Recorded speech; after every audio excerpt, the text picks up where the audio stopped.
What's up, everybody? This is Love for the Streets, and you're watching The Ride Along.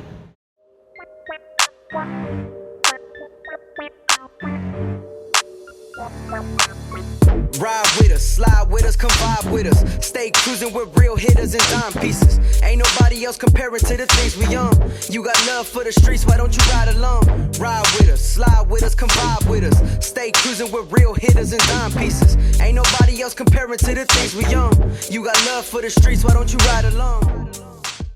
All right, so for today's episode, we're out here in the city of Houston, home of the Rockets, home of the Texans, and it's also home to this beautiful car, and I'm gonna let the owner introduce himself. What's up, everybody? My name is Dolo. This is my 1981 Lincoln Mark 6.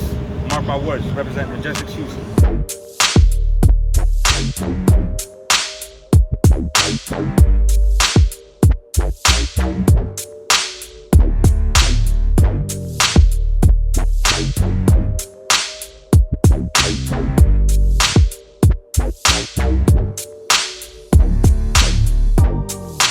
All right, so what's up, my boy? Let's take a little ride away. That's what it's made for. That's right.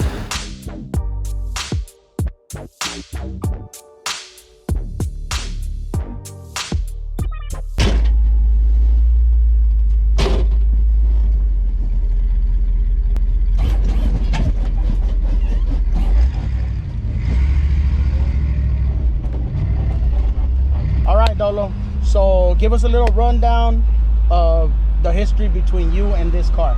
All right, so the history between me and this car probably starts back to like 2015. What it was, I was building a 1997 Lincoln Town Car to prospect for my club Majestics back in Chicago.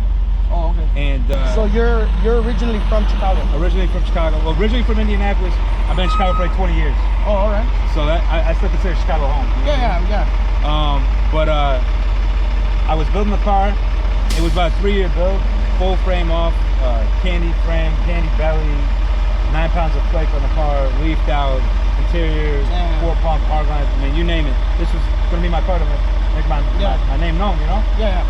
Because I had lowriders before that cut and shit, but never nothing to that. You never went in on them like the way you did with that one, huh? So that was going to be my one. And then there was a fire at the shop, and the car was in the shop and went up in the fire along with like 8 other cars. So the car went up in the fire, and I still was prospecting at the time, and the club, the rules go that you do have to be building the car, and I wasn't going to wait another 3 years or go through paint prison for a car. So I found this on Instagram, not through Cali Boy or anything like that, but just someone had posted it, and I said, man, I love the car. It's still a Lincoln. My grandfather was in a Lincoln, so there's always a place in my heart for Lincolns that is dear to me. Yeah. And I saw this car, flew down. I didn't know anybody in Houston at the time, but my club had a chapter down here. And my guy Johnny back in Chicago reached out to them. They picked me up from the airport. I know Johnny, he's good people, though. Yeah, that's my guy. He actually brought me into the Majestics. Oh, okay. He tapped me in with, shout out to Johnny. What up, Johnny? He tapped me in with the guys from Houston. They picked me up from the airport, rolled out the red carpet for me, bro. Oh, yeah. Took me down to the spot. We good. Took me down to the spot, and it was on from there. I saw the car, I fell in love. The car needed some work. The clear was peeling. It was, you could tell at one time it had been a show car, but it wasn't really ready for the streets. The trans wasn't working. So this car is originally from Houston? Originally it's from Houston. It was built, I believe, I mean, if you really want to go back, the car was a guy in Stylistics, I believe in Dallas, was who got it painted. But it was painted in Houston by Sick. Shout out to Sick, he's a dope painter. He actually does like Currency's Rides. Okay. He's done some famous cars. Right. Amazing painter. And I came down, I saw the car, put hands on it, and said, this is the one. I had a trailer back to Montoya, and as part of working things out to happen with the fire, Montoya pulled the car apart. We wrapped the frame. Montoya is the one where your Lincoln was at. Correct. When it caught fire. Correct. All right. We wrapped the frame, did a full chrome undercarriage, because at the time it didn't have a full chrome undercarriage, which couldn't be packed in Majestics. It's one of the rules. So we cleared the car, we pulled all the trim, sent it out to Speedy's in Long Beach to do the chrome. Shout out to Speedy. Job. Shout out Speedy. We split the bumper, and I had a custom grill made. Let me ask you that.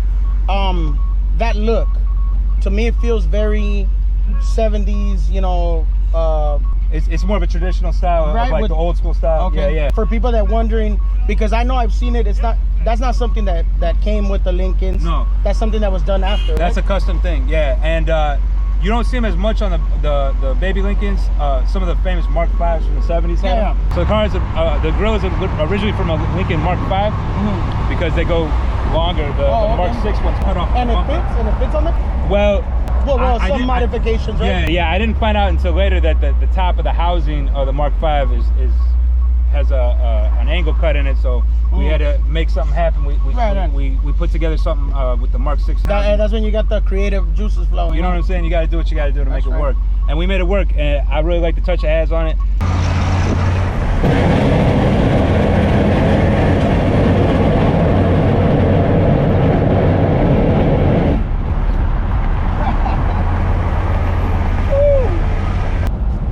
So, let me ask you this, my boy. What got you into lowriding? So some of my earliest memories of lowriding were probably being a kid in elementary school. There was a high school that was really close to it, and when I would get in the buses, when I would see the high schoolers leaving, this was in the early 90s, mini trucks were really big. So a lot of them were cut with switches, and they would hop against each other, and I would just watch it. I'd be like amazed, man. And this was like around, you were like how old? I was probably 13. No, younger than that, maybe like wow. 8 or 9. Oh, all right. Yeah. And so from there it was just on and cracking. I was obsessed, hooked. I was hooked, and every day, all day, everything had to be lowriding. It was just the magazines from collecting those to even being so young. That my mother wouldn't even let me have them with the girls, and she would cut out the girls. Oh, I was that young. Like that. That's great. Yeah, man, But it's because the thing is like I feel like if you're the first person in your family that gets into it, you looking from the outside, you're like, oh, this is just a bunch of naked girls. Yeah. But at that point, I wasn't even into bitches like that. Yeah. I was too young, you know what I'm saying? Yeah. I was about the cars, you know what I'm saying? Yeah. So I was like, take the girls out. I don't give a shit. Like you didn't and see. That's the thing that me too. Like I could relate to that story because man, I had a wall. I remember in my room, and I used to cut out every car that I liked, even if it was a little small one. Yeah. I cut it out, and I had a whole like collage on my wall. Oh, hell yeah. And then so I got a bunch. I still have them. I still have my magazines up in my attic. I have a bunch of magazines with cut out. You know. Yeah. So I didn't care. Like honestly, though, I didn't care about the girls. I didn't. You know.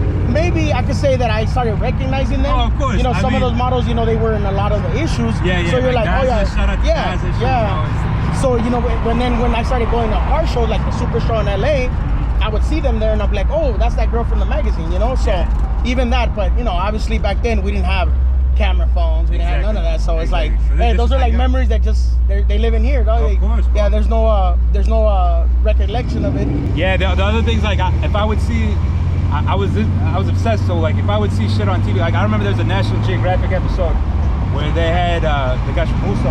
Oh, all right. And I recorded that shit off the TV, and I would watch that motherfucker every day until that.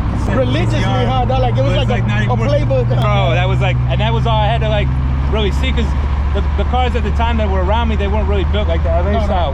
But I could always distinguish the difference. You know what I'm saying? In Chicago, the style is very like unique to Chicago. Exactly. So in the 80s, the thing was rammers, and so they would take like the gangbangers would take like the box Chevys and the Park Avenues, and they would put 30s like Kragers and Volks, big Volks. Because up there we got a lot of Powells. Yeah. So there is a club out there that still does that. Yeah, they still do, but that's more on the SUV side, which SUVs came through with the Suburbans and stuff. But like with the Rammers, I've seen them. They were. Yeah, the Rammers. They actually, it's turned more into a culture and not just a gang thing anymore. Yeah. Probably similar to how lowriding started, I would imagine. So they pulled up. We had a picnic out there in Chicago, and they pulled up. They were pretty deep. You know, it was like probably like 10 of them. Yeah. And you know, for us being back home from LA, like we never seen nothing like a culture of like that type of car. So I mean, you would think it's like a monster truck or something. But then somebody broke it down to me. Somebody from out there, and then they you know, they kind of told us how, you know, how that's like a, you know, it comes from the gangbanging side, and now it's become more like a car thing, you know. Yeah, but it's good to see the growth in it. You know what I'm saying? Oh yeah, absolutely. But yeah, so the style was always, you know, Vogues, big tires, that's kind of a thing. But to me, I always like, oh shit, I got to pull over. No, keep going. So the style was always like the 30s and Vogues was like a big thing, and I think that transferred over to the lowriding scene out there, being bigger tires. You would see them and stuff. But for me, I always like 155s or 520s. Yeah. You know what I'm saying? Like that profile. So now that we bring that up, What are you running on this one? 520s. They're the Cokers, which a lot of people hate on, but I've had good luck with them. I would love to get premium Sportways, but you just can't find them. And if you do, they want way too much. It's like the price of a car now, you know? Man, it's insane. It's the same thing with the squares. Like, I would love to run squares. I mean, I'm running squares. I would love to run like that. ADEX? No, I have ADEX. Oh, all right. All right, so back to this question. You got into lowriding back in Indianapolis. Yes. You moved to Chicago. You brought that with you. Nobody from your family lowrider. No, not even car people. You know what I'm saying? Like my pops sold cars, like used cars. So he don't really. Not even. You know what I'm saying? Like my grandfather, rest in peace, was into cars. He was a Lincoln guy. He had old town at least he would appreciate the. And that was kind of like probably part of it. When he passed, I always wanted to build the Lincolns, in memory of him. Because he was with the shits. He would go to lowrider shows with me. You know? Oh, right. But he didn't build lowriders. You know what I'm saying? But he was able to appreciate them. Yeah, he lived by Nogales in Arizona. So he would see lowriders. So I would go live with him in the summers, and I would see the lowriders out there too. And that was, back in the 90s too. And those are memories that you know. Oh, I can picture the cars still. That once I would see the park. I have the same memories, but with my uncles. Okay. As a kid, and we didn't leave like for the summer. We just went for like to his house. He lived in East LA. Okay. So we stayed there during like summer break or whatever we had at school, whatever vacations. We would go over there, and he would take us to the super shows. He would take us, a little bit of cruising. Yeah. They had mini trucks, but prior to that, he had Impalas. He had a 63 rag. My other uncle had a 64 rag. And in the back in the 80s, Yeah. So like all the stories, like once I got into it, then I started then it was like something for us to like kind of like bond with, 100%. And then he would break it down to me how it was back then, and cruising, pulling up to spots and stuff like that. Then it's like when we started doing shows, he kind of came along with us, and he was like, damn, dog, like you guys are blowing up, like it's like, and then he sees like the positive feedback we would get from a lot of these clubs, and then we wouldn't even drop their name because they were pretty known in East LA. Like a lot of people knew them, so then afterwards it would be like, oh, you're so-and-so's nephew? Like, yeah, that's my uncle, rest in peace or whatever. And then I'd be like, oh man, I knew your uncle, I know him since back in the days. So you see what I'm saying? Like and I feel like this, like those are like things that we could relate to. A lot of people in the car scene can relate to stuff like that. 100%. That they have a something that, an uncle, a cousin, something that, that kind of like, that's where I got my info from, or my flavor, Yeah, somebody put you down with the game, Yeah, and it's crazy because like for instance, like I mean personally, I love your Lincoln, dog. I think that these are slept on cars. You don't see a lot of them out there. But when you do, you see them and they stand out, in a world full of Chevys, be a Lincoln man. Yeah. Now, I'm not knocking Chevys up. I'm actually building a 64 Impala right now. That's going to be my next piece to hit the streets. All right. That's in the early stages. Man, well, I hope you don't forget about this one. Oh, no, I'm keeping this car. Or you know what? I hope that you get in that 64 and you're like, man, I don't like the way it drives. I don't like the way it bounces. Let me go put it away and let me get in my Lincoln. I mean, I'm gonna keep them both, man. I gotta. That's my goal is to, like most people in the game, they want to build a little collection. Yeah, of course. I would love to get to that point. Yeah. Everybody's money's different. You know what I'm saying? So some people move at a faster pace. I mean, I pray and I hope that you win the lotto somehow, without even playing it, or rich auntie dies and leaves you, her inheritance, and you get every car that you want, because. I feel like this, dog, that this is a positive, hobby. For sure. It's, it's never ending. You have so much to see, so much to do within the car scene, and I'm gonna be like this. I'm gonna be into lowrider until I die, dog. 100%. Because there's so much, like, I could go to car shows and I could see the car 20 times, and I'll go back and I'll see it again, dog, and I'm like, oh shit, look what he did here. And even cruise nights, even picnics, like, for sure. Like, it's so much you soak in, Man, with my club Majestics, it's a family. I mean, when we go to shows, we're together, the wives are together, the kids are together, everybody is such a community that I could never leave my club, and I would never leave lowriding in general, but it's just such a bond that you don't get, you know what I'm saying? Even sometimes from your own family, you might not get that bond when you come together over something. And you see the difference of, like, let's say some of us grew up in the streets, So we have like the, you know, either gang background, or we have, you know, some type of, you know, negative, right? But we, yeah, but see, now we have this camaraderie with other people, like-minded people, and it's positive because, you know, they look out for your kids, you look out for theirs, you know, you do stuff together, and to add to that, it sucks when I see that clubs split up, or, you know, members leave, and then now they have beef. Because, hey, damn, dog, like just last year, you guys were at our show or at this picnic together, drinking, barbecuing, and now you guys are at each other's throats, and it's like, wow, there's so much positive out there to turn this into something negative. You feel me? Exactly. It's unnecessary. Yeah. You know, and sometimes, you know, brothers have a falling out. You know what I mean? Like, and at the end of the day, you know, you don't have to hate the man, but just, you know, if you want to stay away from them or do your own thing, you see each other, you throw up a, you know, chunk them up, you know, and that's it. You know what I mean? And you move on. Yeah. But a lot of times, though, like, people don't think like that. You know, we go back to like high school days, like, oh, I don't like that guy no more because of this, that, and the other. Like, at the end of the day, dog, God bless them. Go on with yours, and right? Absolutely, 100%. What does your family think about you lowriding, bro? I mean, they know. Like I said, I've been so obsessed with it for so long that they get it. You know what I'm saying? Like, as a shorty, they probably were like, "What the fuck is wrong with my kid? Like, why is he so obsessed with therapy session?" You know what I'm saying? Like, what is wrong with him? He's drawing, he's building models. I try to get him to his room. He says, "I'm gonna hop till I die, mom."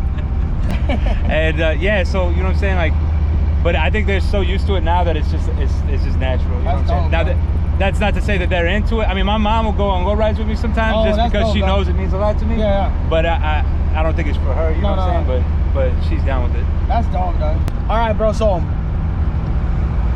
out here, what is it that you do for a living? You know? Like, so I do out here what I did in Chicago. I'm a DJ. I DJ in nightclubs, and actually that's what brought me to Houston from Chicago. Was when COVID hit and everything shut down. They were still open down here. So are you a fan of music? I'm a fan of music. I mean, the two passions I've always had have been lowriding and music. Have you noticed that they go hand in hand sometimes? They do. I mean, you got to be lowriding to the right music. Yep. You got to be, and your flavor's going to come out in a car the same as going to come out in your mix if you're DJ. You know what I'm saying? How long you been DJing for? I got my first set of turntables in 2003. Right. Are you big into hip hop? Oh, that's what I do. Hip hop. Yeah. So, I mean, I do reggaeton, dancehall, everything, but like primarily hip hop is my DJ. So to add to that, I'm not a DJ, right? But I know when a DJ's good. You know, when he can move that crowd. You don't need a band. Absolutely. You don't need no live music. If that DJ is good, that guy's gonna get up everybody dancing and throw their hands in the air. In the room. Yeah, exactly. So to add to what you just said, that you gotta be able to read the room, right? If the crowd likes reggaeton, you give them reggaeton. Absolutely. You might not like it, right? I mean, well, I guess you can live with it, I guess, you know? I mean, I enjoy, I'm a fan of good music, and I think good music is in everything. It's in any language, any style, any career. Absolutely. And because I DJ so much, and I DJ hip hop so much, because that's what, you know, people want to hear, when I'm lowriding, I'm usually listening to oldies or funk, because I love that music too, but there's not a big enough market out there for me to make a living or a good enough living off of just doing that. Now, don't get me wrong, there are people that do it. You know, shout out to the funk freaks and a lot of people that do street funk and make a good living at it.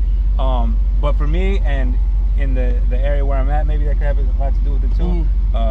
That's how I make my money. Yeah, okay. And you do like the nightclubs and stuff like that? Yeah, that's what I do, nightclubs. I DJ at Bottle Blonde out here, as well as Bell Station. Actually, I even DJ at strip clubs. There's a strip club up here called Polecats. I'm there on Thursdays. If you're ever in town, come through, throw some money, see some teddies, and listen to some good music. You know what I'm saying? Go tip the DJ, you know what I mean? Take care of the DJ, you know what I'm saying? These cars ain't cheap. We need that money. Yeah. No, and especially if you're a working man, you work for yours, you know? Absolutely. And shout out to everybody that hustles one way or another. You know, legal or illegal, you know what I mean? Whatever you're doing, yeah, dog, it's hard. Even if it's illegal, dog, it's still hard work, you know? 100%. So at the end of the day, you risk it a lot. So, and you know, you get up in the morning, you throw on your, you know, your work clothes, and you go and you work, you know, or in your case, you stay up late. That's what it is, man. I mean, sometimes I'll be up working on the car all day, and I'll be tired as fuck, and then I gotta go in at midnight and DJ till 4 in the morning, and I'm like, man. But this is I mean, don't get me wrong, I'm not knocking it. I'm living my dream through that as well. I mean, because there was a long time before I was able to make a living out of DJing that DJing was my passion, and I wanted to make a living out of that. I mean, I worked at cardboard box factories. Was there times that you felt like, man, I'm gonna give it up, right? Like, I mean, the DJing? Yeah. Yeah, because you know, here No, I never really wanted to give it up, but it felt unattainable because at the time I had a child at a young age. You know, I was a teenager. I had a kid. I didn't dip. You know what I'm saying? I held on, took care of my own. I didn't graduate high school, so there weren't a lot of opportunities for me. So at the time, I worked in factories. And you know, school's not for everybody, you know? It ain't for everybody. Yeah, you know so it's like this. Some of us, we could sit there in that class and we could hear the teacher speak all day, and it'll sound like the, you know, peanuts. Yeah, dog. And that's why I can't, like, I learned one thing, dog, at my age and from my uncle, which, you know, he had a big influence on my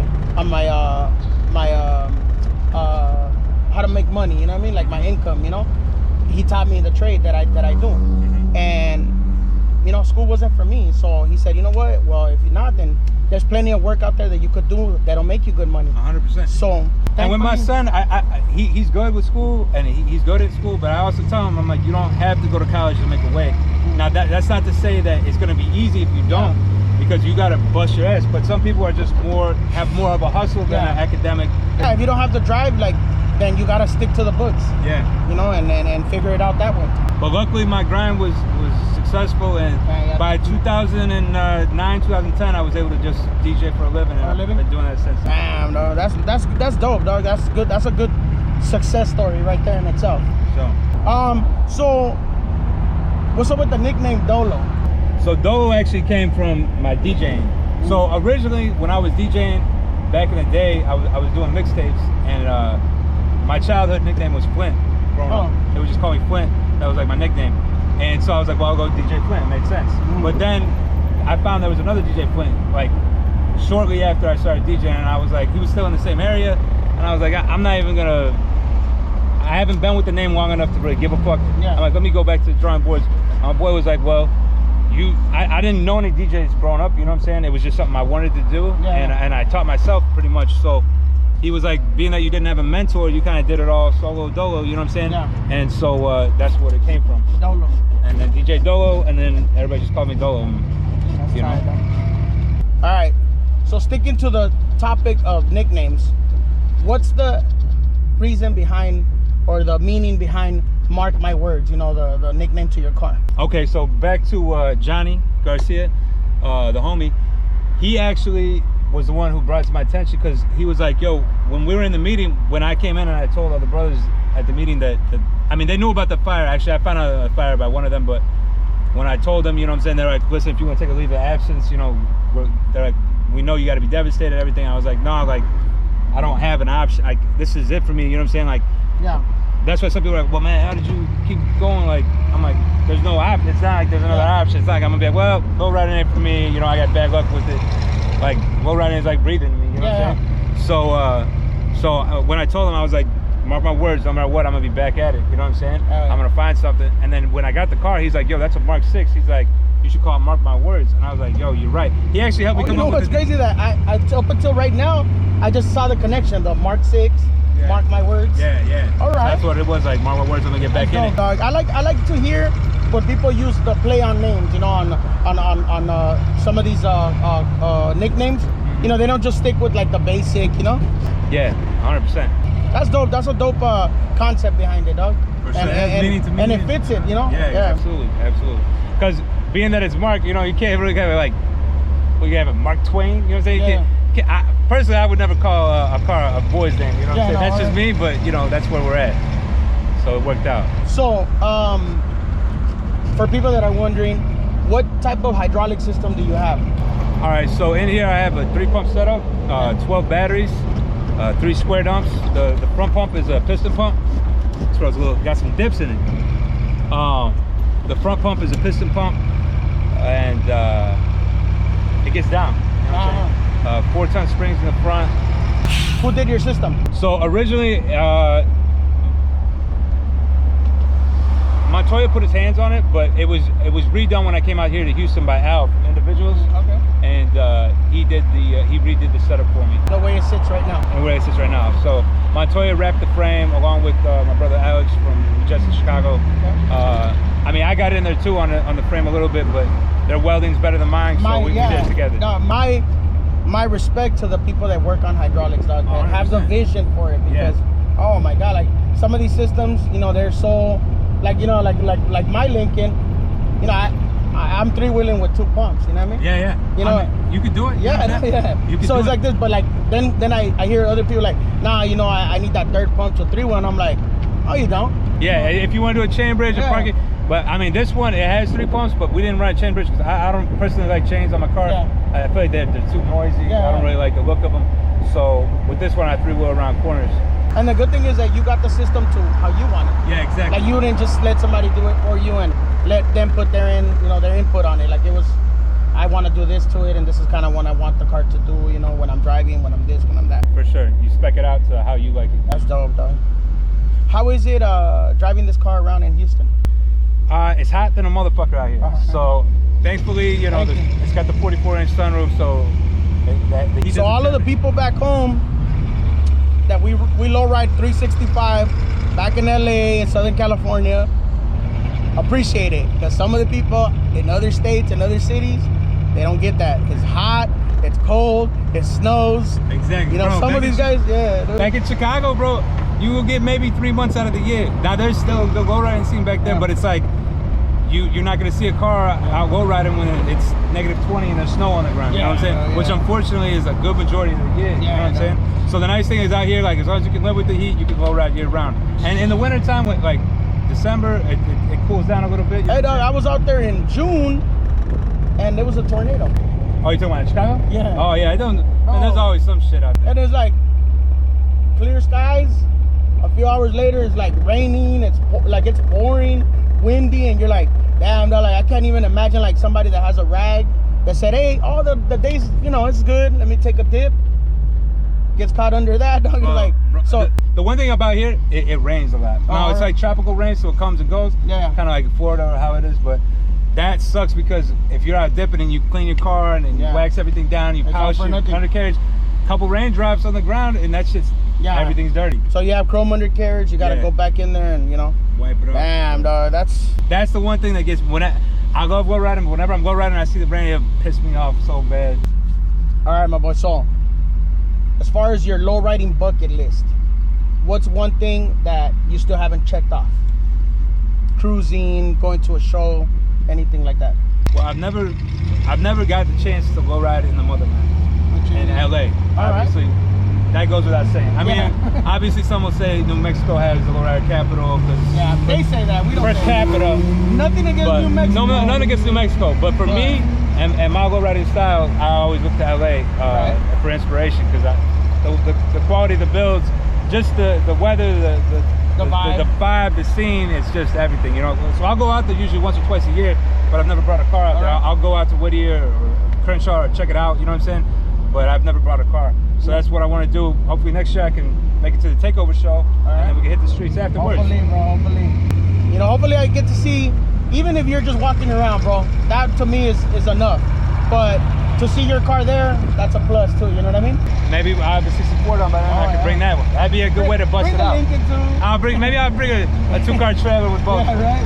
I mean, I feel like this, like all my buddies that I have that are from out of town, other states, I tell them, look, bro. There you go.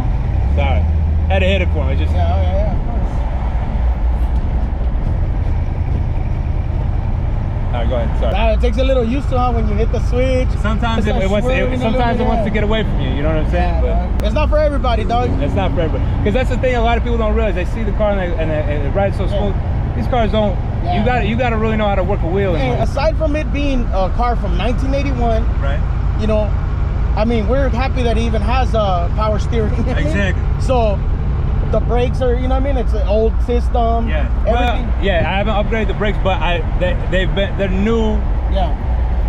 They're a new version of the original brakes. You know what I'm saying? Yeah. That's one thing about me. When I get a car, I always have to run through it. At least it has to run as solid and be able to go on the street. Because not knocking anybody that does these shows that has cars that don't really run. But for me, the show is not as important as driving it. You know what I'm saying? Like when I have the music up, that's when I'm in my zone. When I'm riding and the weather's nice and it's just, that's the feeling I'm looking for. Shows are dope. I love seeing people's cars and I love participating in them. But the street is where it's at. Like you said, for the love of the streets, right? Yeah. So us, that's one thing that we did, though, that a lot of these cars, you see them out on the street. but then you see them there shined up under those lights inside the Anaheim Convention Center, and then you say, damn, dude, like, now it gives you a different view of the car. Now it's not just a street car, you know, it's a street car that has the potential to be inside a show, 100%. You know, and the people themselves, you know, that's the main thing too, is the community. Because come on, now, who doesn't want to be in the same building as some of these sick ass legendary builds? Because for all you know, they're gonna look at your car and say, damn, that's a nice car, that's a nice paint job, that's, you know, that's worth, that's worth, you know what I mean, like yeah, it's priceless. 100%. That's dope, bro. So let me ask you one final question, bro. What is your legacy that you want to leave in lowriding? You got to leave a mark. Mark, Mark, play on words, mark by words. Man, you know, that's a good question. No pun intended, huh? Yeah, right. You leave your mark, huh? I would say for me, man, I would love to leave to leave a legacy is such a powerful thing, man. I've never even really looked at it like that, but I would love to help, like, help inspire people to hit the streets with their cars. All right. You know what I'm saying? Because I feel like that's where it started, and that's where it needs to be at. And I do see a lot of cars on the streets now, more even than I saw, you know, 5-6 years ago. Right. And I'd love to see that, but I would love to just see more of that, because to me, that's what it's about. Inspire the next generation. Yeah, absolutely. Well, that's the other thing. When I'm riding, I look at kids and I see them in cars and I see them looking all excited, and it reminds me of when I was a kid, looking at cars and lowriders and being so inspired and so, like, just in awe of it. And whenever I see a kid, I gotta hit that switch. It's like how I see it as like planting a seed somewhere in the middle of nowhere. Bro, yes. And you don't even care that if it, you know what I mean, like how big it got, that tree, whatever. But you know that it's there and you know it's gonna flourish, you know? 100%. Because you left that in the kid's mind. You say, damn, dude, like, I saw a car and it moved up and it had little wheels and it had a paint job on it, mom, and you know, I want one like that, you know? So, and you never know where that's gonna lead. That might be the next lowrider of the year. I know, that's what happened with me, dog. But for me, that's the beauty of riding on the street, is that, like, these are kids that might never have gone to a lowrider show, but once they see a car on the street, then they get into it, then they get that street. They start doing it. Like, I feel like if they start doing their research on it and they're like, well, what is it that I saw? You know, what is this called, you know? And I feel like this, like, for what it's worth, especially us back home, everybody's seen a lowrider back in LA. Everybody has. But then there's gonna be those people that they don't have parents, like, you know, that, or uncles or anybody that led them that way. So you even pulling them next to them, hitting the switch is, you know, it means a lot, you know? Sure. Like, and it sparks some type of fire that they already had in there and they just didn't know how to, and it's positive, dog. And from there, they might grow up to be the next, you know, so-and-so building this type of car, you know, that's in the history books. You know, and little do they know, they're gonna say 20 years from now, like, oh, I seen a Lincoln, a baby Lincoln, you know, on the boulevard and hitting switches, and that's what triggered it. Absolutely.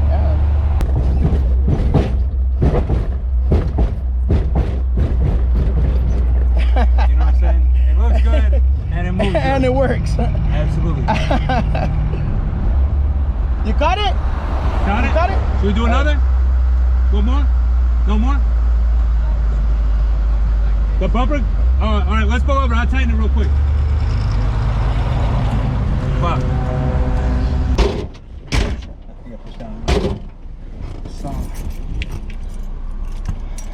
Lowrider problems. You know what I'm saying?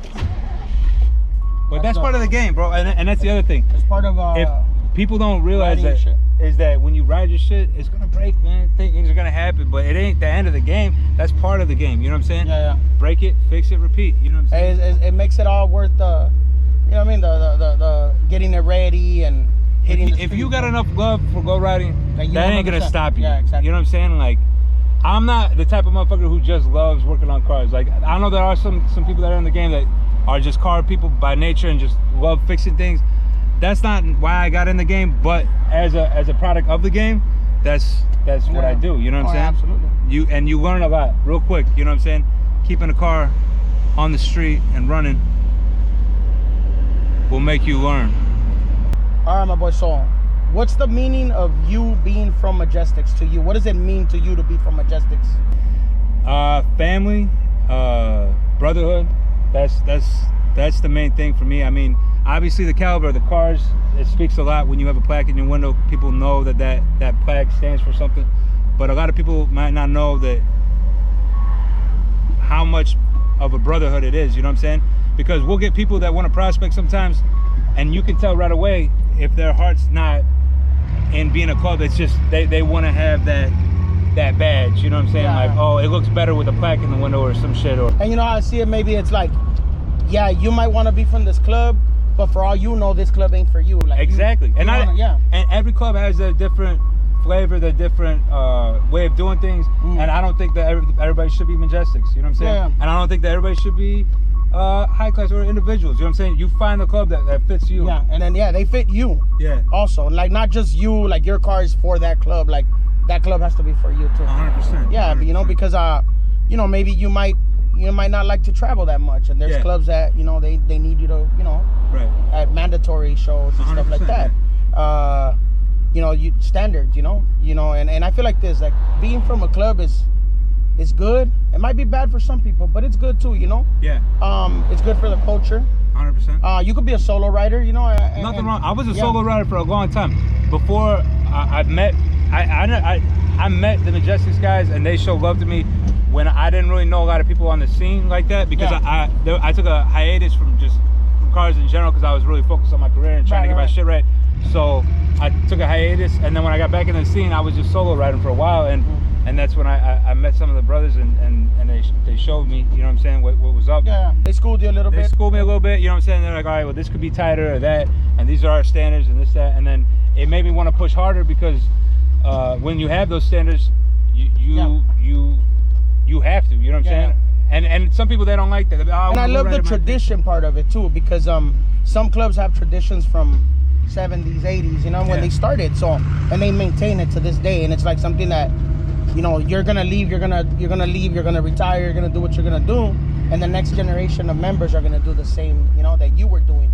100%. And keeping up those standards and stuff like that, you know. So that's dope. Who would have thought that you know, at one point when a bunch of guys decided to get together and name their club this or that it was gonna grow to this, to be a worldwide thing, that we have chapters in Australia, exactly. Paris, you know what I mean? That's dope, bro. Everywhere, and the same rules apply, you know what I'm saying? Nobody gets to make their own rules with the club, you know what I'm saying? Oh yeah, absolutely, bro. You miss Chicago, bro? I do. I miss my brothers.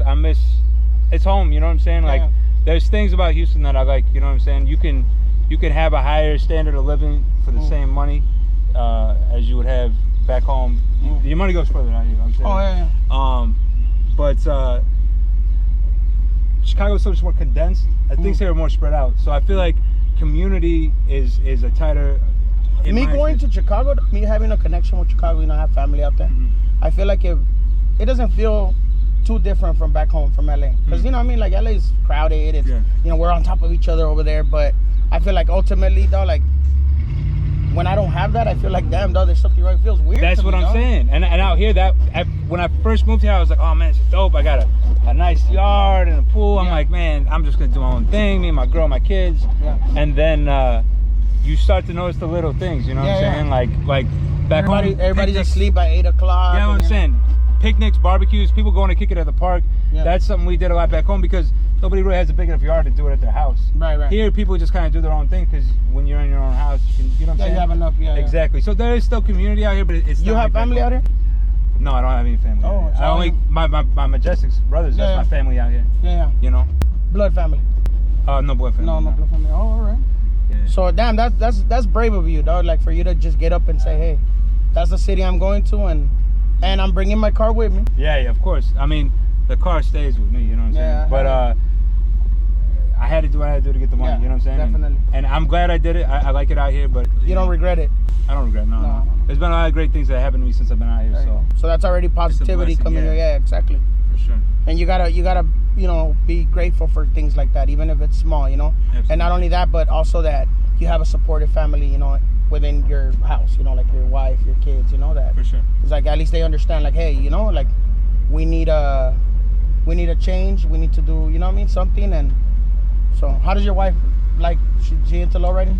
Yeah, she's really down with it, and she's very involved. You know what I'm saying? So, like, the baby. She brings her to the shows, you know what I'm saying? She reps, she wears her colors. She gets along with all the wives, you know what I'm saying? Oh yeah. And that's the thing is, like, you know, easier, huh? with all my brothers, like, most of us have families, you know what I'm saying? And right. and our families mesh well, you know what I'm saying? And that's another thing when you bring a prospect in, because it's such a family involved club, you know what I'm saying? You want to make sure that the people that are going to be around your family have good intentions, you know what I'm saying? And are good people, you know what I'm saying? That's another thing that you know, is important too in the car scene.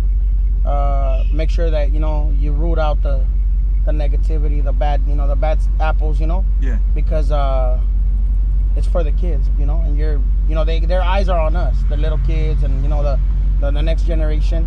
So, you know, you gotta let them know, like, hey, you know, like, this is not a place for negativity, you know? Yeah. Absolutely. Because, you know, obviously everybody knows the history. There was a time when clubs were feuding like that, but nobody wants to bring their family around. You know what I'm saying? You want to. It sucks though that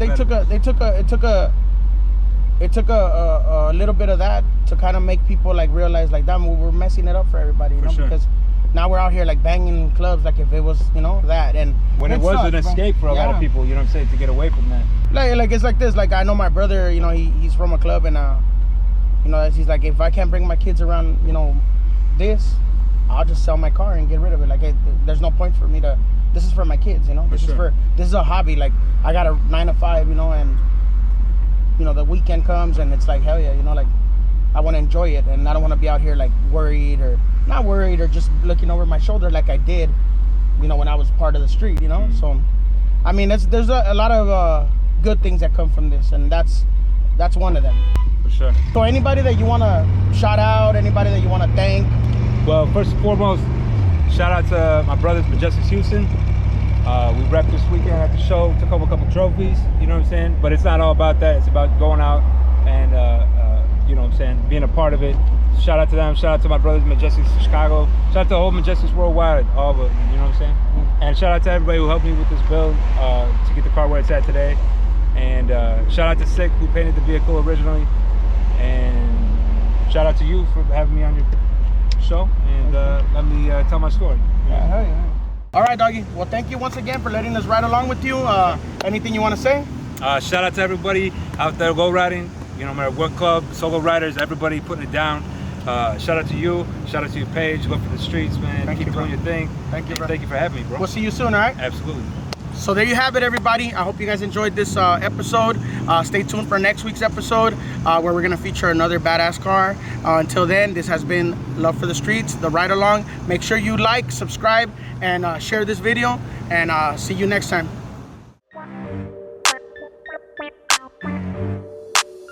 Wow.